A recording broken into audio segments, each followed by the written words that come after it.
যে শিক্ষাটা ধ্বংস করলে কেন, স্বাস্থ্যটা ধ্বংস করলে কেন, খাদ্যমন্ত্রী জেলে কেন, লক্ষ্মীর ভান্ডারের টাকা কি মমতা ব্যানার্জির আঁচল থেকে আসে না তার ভাইপোর পকেট থেকে আসে, কোথা থেকে আসে, এই প্রশ্নগুলো করবেন।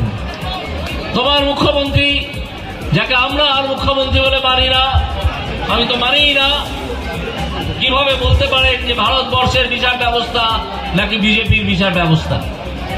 কাল তিনি এই কথা বলেছেন, আপনারা নিশ্চয়ই সেই বক্তৃতা ক্লিপিং আপনাদের কাছে এসে পৌঁছেছে।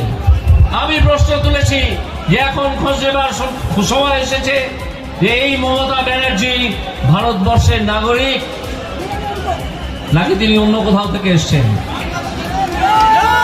কোথা থেকে এসেছেন তিনি রোহিঙ্গা নন তো? এই প্রশ্ন আজ আমাদের তুলতে হবে। তুমি জেনে রাখো, তোমাকে নাক্ষর দিয়ে এই অভিযোগ ভারতবর্ষের বিচার ব্যবস্থা সম্বন্ধে আমি গর্বিত যে বিচার ব্যবস্থায় আমাকে ইনক্লুড করা হয়েছিল। ভারত সরকার এবং সুপ্রিম কোর্ট যাকে ইনক্লুড করেছিল সে এই বিচার ব্যবস্থা সম্বন্ধে অত্যন্ত গর্বিত। ভারতবর্ষের মধ্যে মানুষ গর্বিত। অনেক ধরনের রায় অনেক সরকারের বিরুদ্ধে, অনেক রাজনৈতিক দলের বিরুদ্ধে যায়। তার জন্য ভারতবর্ষের বিচার ব্যবস্থাকে বলা হয়, কেউ বলেছে কোনোদিন যে এই বিচার ব্যবস্থা হচ্ছে বিজেপির বিচার ব্যবস্থা?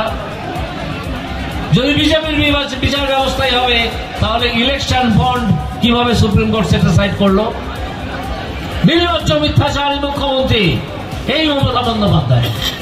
তিনি মনে রাখবেন, আর বাংলার মুখ্যমন্ত্রী থাকার যোগ্যতা তার নেই। তাকে আমি ব্যক্তিগতভাবে আর মুখ্যমন্ত্রী বলে সম্বোধন করি না, আমি তাকে মমতা ব্যানার্জি বলি। এবং আমি আপনাদের কাছে আবেদন জানাবো যে এই মমতা ব্যানার্জিকে আর মুখ্যমন্ত্রী হিসেবে সম্বোধন করবেন না, তাকে মমতা ব্যানার্জি বলবেন। তিনি ওই আসনে, যে আসনে বিধান রায়, প্রফুল্ল সেন ইত্যাদিরা বসেছিলেন, অজয় মুখার্জির মতো মানুষ বসেছিলেন। এই অজয় মুখার্জি এই তমলুকের মানুষ বসেছিলেন, প্রফুল্ল সেন আরামবাগের মানুষ, বিধান রায় কলকাতারই মানুষ। এরা যারা বসেছিলেন সেই আসনে বসার যোগ্যতা তুমি জোচ্চোর একটা দলের প্রধান, তোমার সেই ক্ষমতা নেই। তার যারা দালাল, যারা চামচা, তাদের মধ্যে কেউ কেউ কালো গাউন গায়ে দিয়ে হাইকোর্টের বারান্দায় ঘুরে বেড়ান, কেউ কেউ আবার ভোটেও দাঁড়িয়ে যান।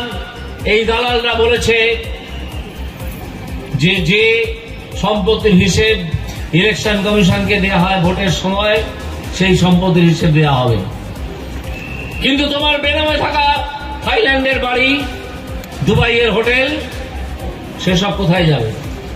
তুমি পশ্চিমবঙ্গের মানুষকে স্বাস্থ্য সাথী কার্ড দাও, তুমি দাও, তোমার পিসি দাও, এই দুজনে মিলে দাও, আর নিজের চোখের চিকিৎসা করাতে চলে যাও আমেরিকার হপকিন্স হসপিটালে। কেন যাও? তাহলে পশ্চিমবঙ্গের চিকিৎসা ব্যবস্থাকে এইরকম জায়গায় তোমরা নিয়ে এসেছো যার উপর তোমার নিজেরই আস্থা নেই। তুমি নিজের চিকিৎসার জন্য চলে যাবে আমেরিকায় বা লন্ডনে, আর পশ্চিমবঙ্গের যারা সাধারণ মানুষ তাদের জন্য রেখে দেবে শুধু পশ্চিমবঙ্গের ধ্বংস হয়ে যাওয়া স্বাস্থ্য ব্যবস্থা। আপনাদের নিশ্চয়ই এই অভিজ্ঞতা অনেকের হয়েছে যে কোন সরকারি হসপিটালে গিয়ে মুমূর্ষু রোগীকে নিয়ে যদি একটা ট্রলির খোঁজ করেন, একটা ট্রলির তোলাবাজির টাকা হচ্ছে 300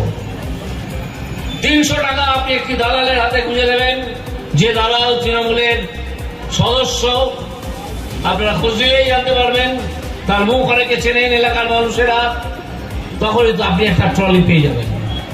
যখনই আপনি 7,000 টাকা দেবেন তখন আপনি একটা ফ্রি বেড পাবেন। এর নাম নাকি ফ্রি বেড।